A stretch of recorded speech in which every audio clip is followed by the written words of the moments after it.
যেই পয়গম্বরের বয়ান এই সূরা হুদের মধ্যে করছে তার কম ধ্বংস করছে পাপের কারণে, গুনার কারণে। যে দুই পয়গম্বরের উম্মতেরা নাফরমানি করছে, এই জন্য আল্লাহ রাব্বুল আলামিন ওই কওম ধ্বংস করে দিয়েছে তুফান দিয়া, প্লাবন দিয়া, ঘূর্ণিঝড় দিয়া।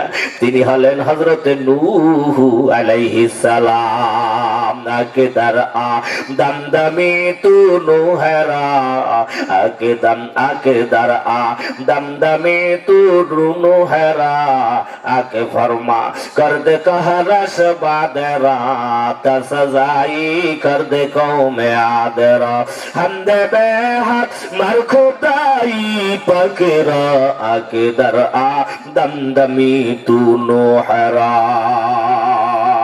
सुबहानाल्लाह। এ আমার ভাইরা বাবারা, সর্বপ্রথম নূহ আলাইহিস সালামের বয়ান।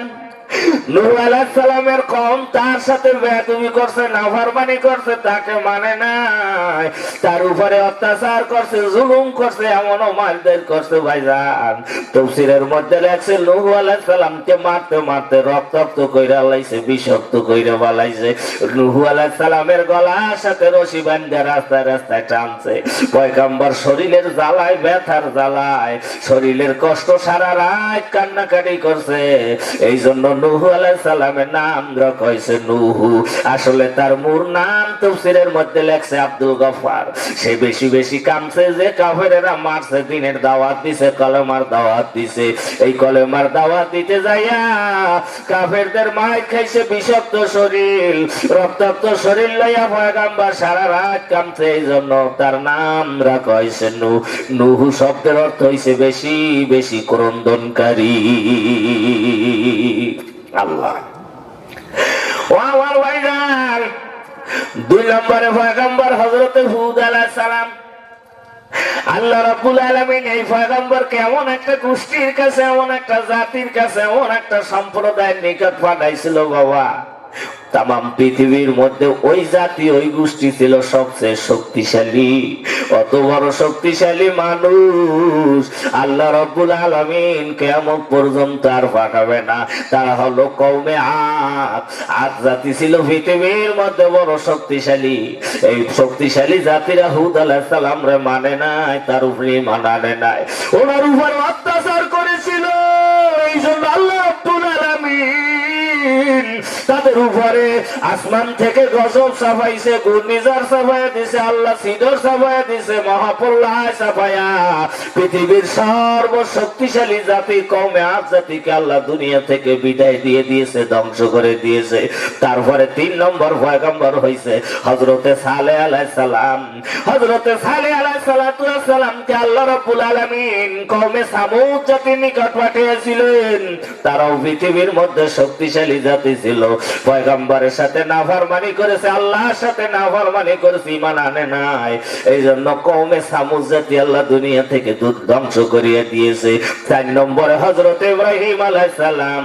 মুসলমানদের জাতির ভিতরে ইব্রাহিম আলাইহিস সালামের বয়ান আল্লাহ শুনাইছে। ও আমার ভাইজান, নমরুদ তারে মানে নাই, নমরুদ তার উপরে অত্যাচার করছে, তারে আগুনে ফেলাইছনি। 6 মাস পর্যন্ত নমরুদ আগুন জ্বালাইছে ইব্রাহিম আলাইহিস সালামকে মারার জন্য। আগুন 6 মাস পর্যন্ত ধরাইছে, জাল দিছে, হিট দিছে, তাপ দিছে। ভাইজান আগুন দাও দাও করিয়া জ্বলছিল। আল্লাহর খলিল ইব্রাহিম আলাইহিস সালামকে নমরুদ ওই আগুনের মধ্যে ফালাইয়া দিয়েছিল। আপনারা সবাই জানেন আকে লুতুবে কেসেরা এজহারে কাদ, আকে লুতুবে কেসেরা এজহারে কাদ, বাখলিল নারে রাগুল জারে কর। বন্ধুর লাগি দয়া প্রকাশ করিলেন, আগুনকে ফুল বাগান তিনি বানাইল। তাফসীরের মধ্যে আসছে ইব্রাহিম আলাইহিস সালামকে নমরুদ আগুনে ফেলাইছিল। সেই দিন পয়গম্বর আল্লাহর খলিল ইব্রাহিম আলাইহিস সালামকে উলঙ্গ কইরা, নাউযুবিল্লাহ, পোশাক পরিচ্ছদ কইরা নমরুদ আগুনে ফেলাইছে।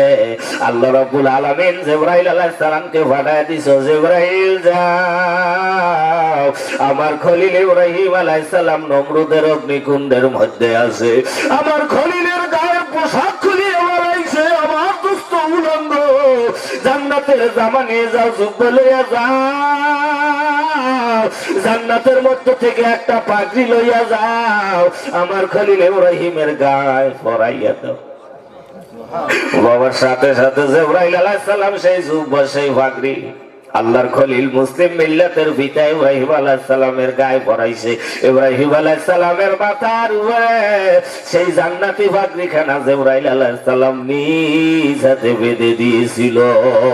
আকেলো তুবে কশরায়ে জাহারে কাদ বাখলিল আসনার রগুল জারে কর।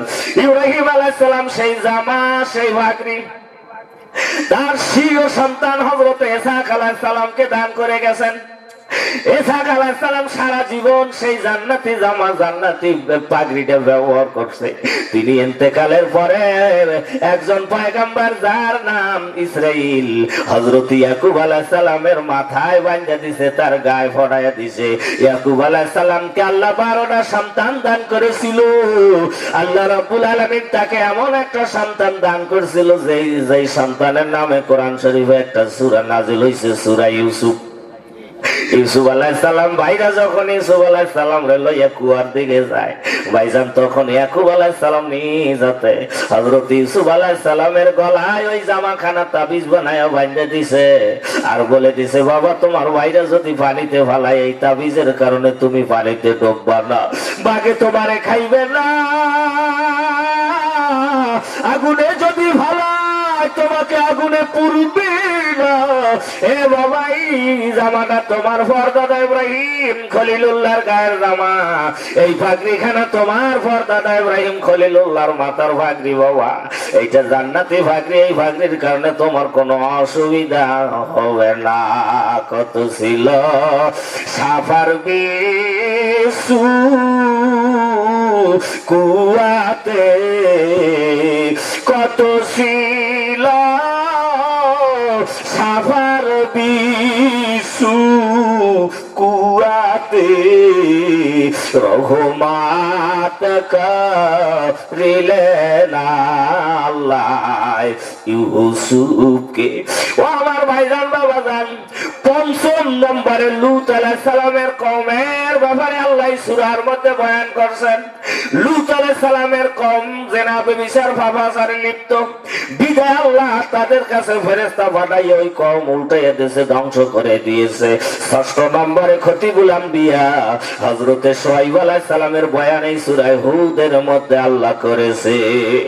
এ আমার ভাইজান, ৭ম নম্বরে বনি ইসরাইলের মধ্যে একজন নবী ছিলেন যিনি আল্লাহর সাথে ডেইলি হাজার হাজার কথা বলছে, যার নাম হলো মূসা কালিমুল্লাহ। ভাইজান ৭ম নম্বরে মূসা আলাইহিস সালামের বয়ান এই সূরার মধ্যে করছে। একটা সূরার মধ্যে ৭ জন পয়গম্বরের বয়ান করছে। এই সূরাটার নাম হলো সূরা হুদ। এই সূরা যখন নাযিল হয়েছে, জনাবে রাসূলুল্লাহ সাল্লাল্লাহু আলাইহি সাল্লাম আস্তে বুড়ো হয়ে গেছে। সৈয়দুল কাউনাইন খাতমুল মুরসালিন আখেরা মদবুদ ফকরুল আউয়ালিন ইমামুল আউয়ালিন আল আখিরিন বাহরে সদকা রহমাতাল লিল আলামিন শুধু বজুদাস রহমাতাল লিল আলামিন মসজিদে শুধু আমারে জমিন লা ইলাহা ইল্লাল্লাহ লা ইলাহা ইল্লাল্লাহু মুহাম্মাদুর রাসূলুল্লাহ। এই ছিল সূরার তেলাওয়াত, এই সূরার তাফসীর। উলামায়ে কেরাম যখন এই সূরার তেলাওয়াত করে ভাইজান, উলামায়ে কেরামদের চোখ দিয়ে খালি বৃষ্টির মতো পানি দর দর কইরা পড়ে। এই সূরাটা কোরআনুল কারীমের মধ্যে এমন একটা মর্মান্তিক সূরা। এই সূরা নাযিল হওয়ার সাথে সাথে আল্লাহর রাসূল বুড়ো হইয়া গেছে। আগেরকার জমানার নবীর উম্মতেরা যেইভাবে নাফরমানি করেছে, আমার উম্মতেরাও নাফরমানি করবে, গুনাহ করবে, জিনা ব্যভিচারী করবে, অশ্লীল কাজ করবে, সুদ খাইবে, ঘুষ খাইবে, নামাজ পড়বে না, নাফরমানি করবে, পরের সম্পদ খাইবে, পরের হক খাইবে, তিন মিসকিনরে ঠকাইবে, দাড়ি কামাইবে, নামাজ পড়বে না। কত অন্যায় জুলুম নৈরাজ্য আমার উম্মতেরা করবে। আমি রাসূলের ভয়ে আগেরকার জমানার নবী রাসূলের মতো আমার উম্মতের উপরও সেই গজব আসবে। আল্লাহ, এ আমার ভাইরা, আল্লাহ রাব্বুল আলামিন সেই গজব এখনো নাযিল করে। আমরা যেই জুলুম করি, যেই অন্যায় করি, যেই নাফরমানি করি, যেই বেহায়াপনা কাজ করি, যেই অশ্লীল কাজ করি, বেপরদা বেহায়াপনা ছড়াইয়া গেছে, গুনাহ সারা বাড়ি বাড়ি ছড়াইছে। এমন কোন বাড়ি নাই যেই বাড়িতে গুনাহ হয় না, এমন কোন এলাকা নাই যেই এলাকায় গান বাজনা হয় না। এমন কোন সমাজ নাই যেই সমাজে পর্দা আছে। পর্দা এখন দূর হইয়া গেছে, পর্দার বয়ান এখন আর করা যায় না। আমার মা বোনেরা সমান অধিকারের নামে রাস্তায় এমন ভাবে বাইর হইছে, এটা মানুষ না পশু, যায় না সেনা, এদের আচরণ চলাফেরা কথা ঠিক। আল্লাহ, জাহিলি যুগ যেই সমস্ত অন্যায়, অশ্লীলতা, পাপাচার, বেহায়াপনা, উলঙ্গপনা, নগ্নতা করেছিল, বর্তমান জামানার মানুষ সেই রকমের অশ্লীল, খারাপ, নগ্ন, উলঙ্গ, বেহায়াপনা কাজ কম করে না। জাহিলি যুগের কেউ হার মানাইয়া ছাড়ছে। জাহিলি যুগের মহিলারা পর্দা করে নাই, বেপর্দায় চলছে। পোশাক পরিচ্ছেদের নামে তারা উলঙ্গপনার মতো চলছে। খানায় কাওয়া তফ করছে মহিলারা ওই জমানায় উলঙ্গ হইয়া, নাউজুবিল্লাহ। এমনকি এখন সেই মানুষগুলি এখনো আছে। এমনও কোন পোশাক আমার বোনেরা, এমনও কোন পরিচ্ছেদ আমার বোনেরা মায়েরা পরে, এমনও পোশাক, এমনও কাপড় চুপুর, শরীরের অবয়ব দেখা যায় কথা ঠিক। জাহিলি যুগের মহিলারা নিজের সন্তানকে পাড়াইয়া মারছে, পাড়াইয়া নিজের সন্তানকে মা, নিজের সন্তানকে বাবা নিজে হত্যা করিয়া অন্য ভিন মহিলার সাথে চলে গেছে। জাহিলি যুগের মহিলারা নিজের সন্তানকে মা, নিজে মাইরা অন্য পুরুষের সাথে চলে গেছে। বাবা বলুন দেখি, বর্তমান জমানায় এই রকমের ঘটনা ঘটে না? ঘটে না। दिन के सूरज डूब रही है हम लोगों के सामने, रोजे mahshar के अज़ाब है मुस्तफा की सामने। নিজের সন্তানকে মা জবাই করে গলা টিপিয়া মারিয়া অন্য পুরুষের সাথে চলিয়া যায়, এমন ঘটনা অহরহ। কথা কয় না কা?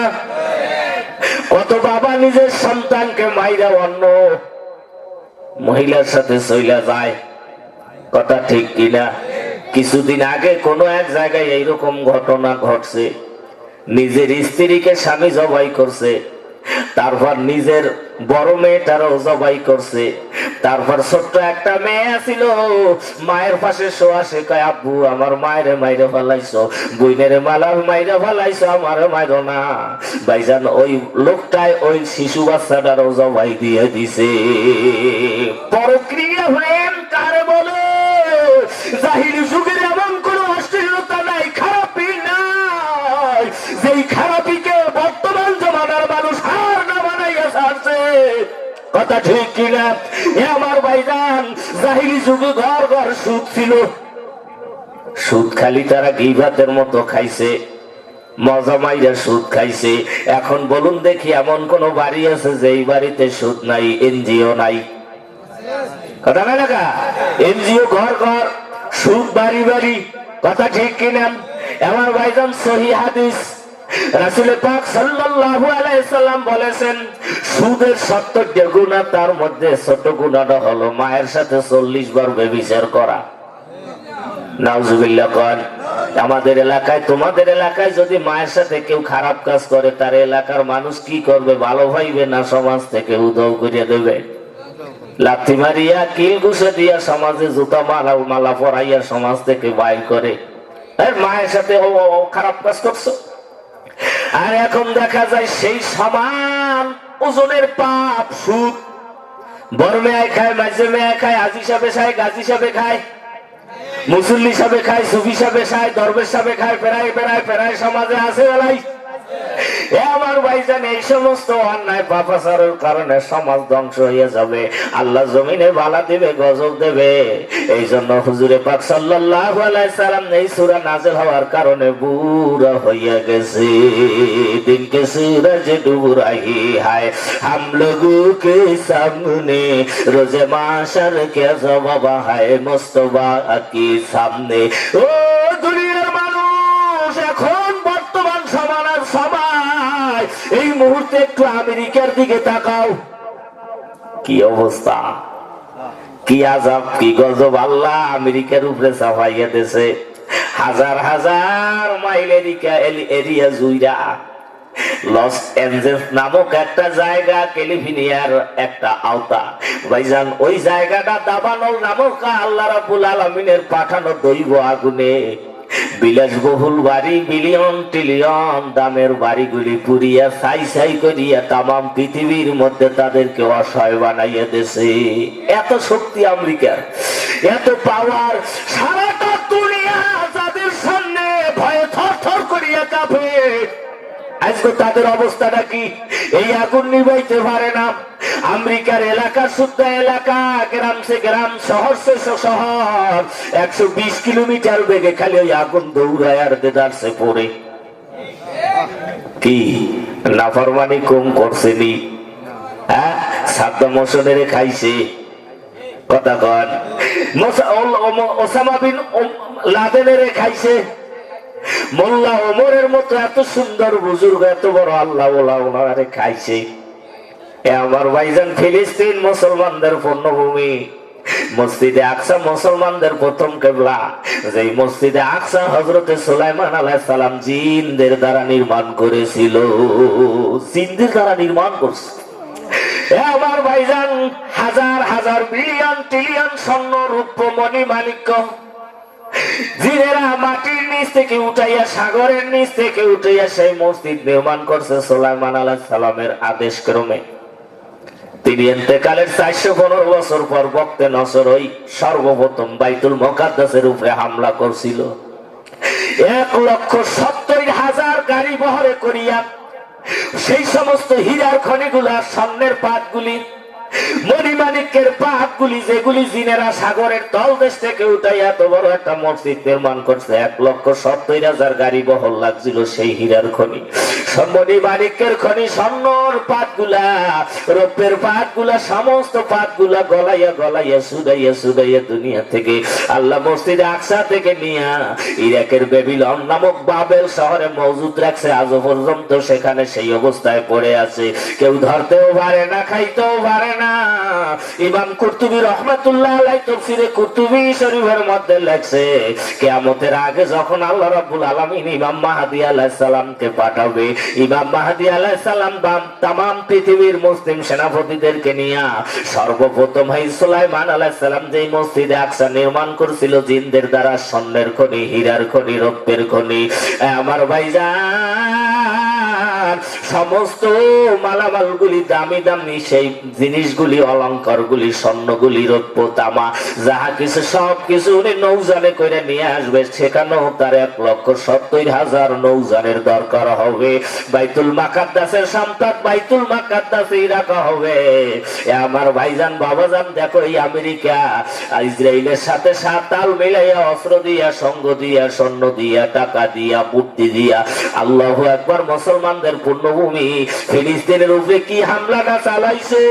টোটাল ফিলিস্তিনটা তামা বানাইয়া ফেলাইছে, ঘর নাই, বাড়ি নাই, স্কুল, কলেজ, মাদ্রাসা, শিক্ষা প্রতিষ্ঠান, স্বাস্থ্য কমপ্লেক্স এখন শুধু বিরান ভূমি করিয়া ফেলাইছে। মুসলমানদের পূর্ণভূমি মসজিদে আকসা, যেই মসজিদে আকসার আশেপাশে হাজার হাজার নবী রাসূলদের মাজার ভরে আছে। আল্লাহ, আমেরিকা যদি না ধরতো, ইসরায়েল এই সাহস পাইতো না। হাজার হাজার মানুষ এখন দুনিয়া থেকে চলিয়ে গেছে ওদের কামানের আঘাতে। অস্ত্রের আঘাতে, বুলেটের আঘাতে, বোমা বিদর্শিত হইয়া কত মানুষ আছে তারা একেবারে সবকিছু হারাইয়া নিজে অঙ্গহীন প্রতিবন্ধী হইয়া বিকলাঙ্গ হইয়া আছে। ঘর নাই, বাড়ি নাই, সংসারের কোন আওলাদ পর্যন্ত পয়সা নাই, সব শেষ হইয়া গেছে। এবার ভাইজান আল্লাহু আকবার, সমস্ত দুনিয়ার মানুষেরা তাদের জন্য দোয়া করছে। সেই দোয়ার কারণে আল্লাহ অল্প কয়েকদিনে যুদ্ধ বিরতি হয়েছে। টোটাল ফিলিস্তিনের মানুষগুলি বিজয়ের পতাকা উড়াইছে। যখন আমেরিকায় এই আগুনের সয়লাব ছড়াইয়া গেছে, শক্তি নেই, আল্লাহর কাছে সারেন্ডার করছে নাস্তিকের গোষ্ঠীরা, ভয় পাইয়া গেছে। আল্লাহ দেখাইয়া দিয়েছে, দেখ মুসলমানদের উপরে মোমেনদের অত্যাচারের ফল কি। আমেরিকা এখন অসহায়, এখন খালি আগুন আর আগুন, এখন আর তামাম আমেরিকার মধ্যে কোন শক্তি নাই। কই যাইবে আল্লাহর কাছে, খালি এখন মাপ চায়। আল্লাহ খেলা কত। আমার ভাইজান, সূরা বুরুজের মধ্যে আল্লাহ রাব্বুল আলামিন বলেন, ওয়ালাহুম আযাবু জাহান্নাম ওয়ালাহুম আযাবুল হারিক।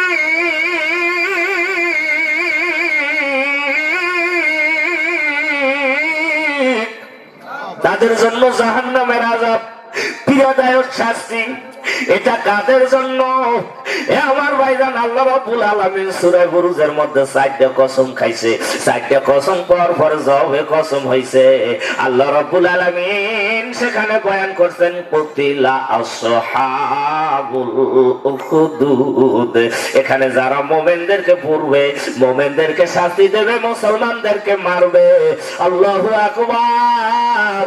অগ্নি সংযোগকারীরা বাদশা জুলুয়াত এইভাবে আগুনে পুড়ে গিয়েছিল। মুমিনদেরকে পড়ার কারণে সেইভাবে যুগে যুগে ওই সমস্ত নাফরমানের গোষ্ঠীদেরকে, নাস্তিকের গোষ্ঠীদেরকে আল্লাহ এইভাবে দুনিয়ায় আগুন দিয়া পুড়িয়া দেখাবে। এখন জাহান্নামের আগুন আমেরিকায় জ্বলে, দুনিয়ায় তাদেরকে জাহান্নামের আগুন দিয়া পুড়িয়া দেখায়। তারপরে ওয়ালাহুম আযাবু জাহান্নাম, তাদের জন্য জাহান্নামের আগুন তো অবধারিত রয়েছে। আল্লাহু আকবার। এ আমার ভাইরা বাবারা, যেহেতু মুমিনদেরকে আল্লাহ সবচেয়ে বেশি ভালোবাসে। আব্দুল্লাহ ইবনে ওমর রাদিয়াল্লাহু তাআলা আনহু হইতে বর্ণিত, তিনি বলেন, আমি একদিন দেখি রাসূল পাক সাল্লাল্লাহু আলাইহি ওয়াসাল্লাম খানায় কাবা তাওয়াফ করেন। এমন সময় বলে, ও বাইতুল্লাহ, ওই আল্লাহর কসম, যে আল্লাহর হাতে আমার প্রাণ, ও বাইতুল্লাহ, কতই না তোমার নাম, কতই না তোমার সম্মান, কতই না তোমার ইজ্জত। ও বাইতুল্লাহ, ওই আল্লাহর কসম করে বলতে পারি, একজন মুমিনের চেয়ে তোমার দাম বেশি না। আল্লাহ মুমিনদেরকে সবচেয়ে বেশি ভালোবাসে। ফিলিস্তিনের মুমিনদেরকে মারছে আল্লাহ, এখন জালেমদেরকে কিভাবে দুনিয়ার আগুনে পড়ে। আল্লাহ। এ আমার ভাইয়েরা বাবারা, খবরদার মুমিনদের সাথে কেউ বেয়াদবি করবা না, মুমিনদেরকে কষ্ট দেবা না। বাইতুল্লাহর চেয়েও একজন মুমিনের দাম বেশি। বলুন সুবহানাল্লাহ। সাহারাতে জান্নাউ তেবাশুদান বিয়ার সাহার জিজি আউলিয়া ও আশিয়ার। এ আমার ভাইয়েরা বাবারা, আজ থেকে প্রায় ৬০০০ বছর আগে একটা তুফান হয়েছিল। তাফসীরের মধ্যে লেখছে দীর্ঘ ৬ মাস ৮ দিন পর্যন্ত সেই তুফান চলছিল। আল্লাহু আকবার। এ আমার ভাইজান, তামাম পৃথিবীর বিষয় লয় প্রলয় ধ্বংসযজ্ঞ তুফান হয়েছিল দীর্ঘ ৬ মাস ৮ দিন। ওই তুফানকে বলা হয় নূহ আলাইহিস সালামের প্লাবন। এ আমার ভাইজান, আসমান দিয়ে খালি পানি পড়ে, আর আল্লাহ জমিনকে বলে দিছে, জমিন, তোমার মধ্যে যত পানি আছে সমস্ত পানি গুলা জমিনে উঠাইয়া দাও, তোমার জমিন ফাইটা পানি উঠাইয়া দাও। ভাইজান, এক একটা তুফান হয়েছিল, এক একটা তুফান পাহাড়ের চাই উঁচু হইয়া দৌড় দিয়েছিল। তামাম পৃথিবী দীর্ঘ ৬ মাস ৮ দিন পর্যন্ত তুফানে ভাসতেছিল। আমার ভাইজান বাবাজান, পৃথিবীর সর্ব উঁচু পাহাড়, যেই পাহাড়, এটার নাম কোরআনুল কারিমে আছে জুদি পর্বত। যে যদি পর্বত 36,000 ফিট উঁচু, বলুন সুবহানাল্লাহ। এত বড় যদি পাহাড়ও পানির মধ্যে তলাইয়া গেছে। এখন বুঝে দেখেন জমিনে কি পরিমাণ পানি সেই দিন সেই তুফানে হয়েছিল। ভাইজান তাফসীরের মধ্যে আছে সেই যদি পাহাড়ের উপরও 70 গজ পানি উঠে গেছিল। কেদার আ দামদামি তুরু হেরা দাদে আসুফানা জাতু উনহরা কেদার আ দামদামি তুরু হেরা দাদে আসুফানা জাতু উনহরা। আমার ভাইজান তাহলে 36,000 ফিট উঁচু সেই পাহাড়, সেই পাহাড়ের উপরও 70 গজ পানি। তাহলে পৃথিবীতে কি পরিমাণে পানি হয়েছিল বুঝা দেখেন। আমার ভাইজান কোন ঘর আল্লাহ বাঁচাই রাখে না। তাম পৃথিবীর সমস্ত ঘর গুলো তছনছ করে রাখছে। মাত্র 40 জন পুরুষ 40 জন মহিলা ঈমান আনছে। এই 80 জন ছাড়া তাম দুনিয়ার কোন নাফরমানের গোষ্ঠী আল্লাহ বাঁচাইয়া রাখে না। আমার ভাইজান তাফসীরের মধ্যে আছে এক একটা পাথরের পাহাড়, এক একটা তুফান, এত বড় শক্তিশালী তুফান, এত বড় উঁচু তুফান, এক একটা পাথর পর্যন্ত জমিন থেকে ছুটাইয়া পাহাড়কে লড়াইয়া ফরাইয়া হাজার হাজার লক্ষ লক্ষ মাইল দূরে লইয়া গেছিল। আমার ভাইজান সেই সময় সেই তুফানের আগে একজন বুড়ি বেদুইন বুড়ি মা হযরতে নূহ আলাইহিস সালামের কলেমা পড়ছে, মুসলমান হইছে। এখন বলে বুড়ি মা তুফান হইবে, মহাপ্লাবন হবে। বুড়ি কয়ে পয়গম্বর নূহ যখন তুফান হবে মহাপ্লাবন হবে, এ নূহ তোমার কিস্তিতে আমার উঠাইও। আমার ভাইজান তাফসীরের মধ্যে আছে ব্যস্ততার কারণে তাড়াহুড়ার কারণে পয়গম্বর বুড়িকে ওই নৌকায় ওই কিস্তিতে উঠাইতে পারে না, মনে নাই। তুফান শুরু হয়েছে দীর্ঘ 6 মাস 8 দিন। তাম পৃথিবীর কোন ঘর বাড়ি কিছুই নাই। রব্বিলা তাদার আলাল আরদি মিনাল কাফিরিনা দাইয়ারা। বদদোয়া করছে আল্লাহ কোন ঘর বাঁচাইয়া রাখবা না, সমস্ত ঘর দরজাগুলি আল্লাহ ধ্বংস কইরা নিছে। তুফান শেষে 1 বছর হয়ে গেল। হযরত নূহ আলাইহিস সালাম চিন্তা করে তুফান তো শেষ হয়ে গেছে। হঠাৎ করিয়া পয়গম্বরের মনে পড়িয়া গেছে তুফানও নাই, জমিনে পানিও নাই। এই বুড়িমার সাথে আমার ওয়াদা ছিল, বুড়ির সাথে আমি ওয়াদা করে আসছিলাম, বুড়িমা যখন তুফান হবে প্লাবন হবে, ও বুড়ি আমার নৌকায় আমার কিস্তিতে তোমারে উঠামু। আমি তো এই বুড়ির কথা বলে গেলাম। আমার ভাইজান চিন্তা করে ওয়াদা খেলাম, মনে নাই ভুলে গেছি। বুড়ির সন্ধানে পয়গম্বর বাইর হইছেন।